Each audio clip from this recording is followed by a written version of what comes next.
যখন ইমানদারের কাছে আল্লাহ রাব্বুল আলামিনের নাম স্মরণ করা হয়, ওয়াজিলাত কুলুবুহুম, তাদের অন্তরটা তখন কেঁপে ওঠে। আল্লাহর প্রেমিকের কাছে যখন আল্লাহর নাম বলা হয় তখন তার অন্তর কেঁপে উঠবে। এটা আল্লাহ বলেন। আমি আল্লাহর সঙ্গে যাদের সম্পর্ক, তার সামনে আমার কথা বললে তার অন্তর কাঁপবে। ওয়া ইযা তুলিয়াত আলাইহিম আয়াতুহু যাদাতুহুম ঈমান।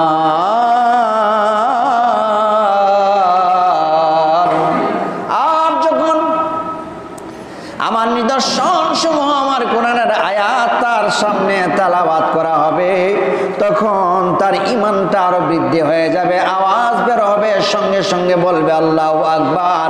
এই জন্য আল্লাহ রাব্বুল আলামিন বলেন ওয়া আলা রাব্বিহিম ইয়াতাওয়াক্কালুন। আর এই সমস্ত মানুষেরা পৃথিবীর কোনো কাজে কখনো ভরসা করে না, কোনো মানুষের উপর ভরসা করে না।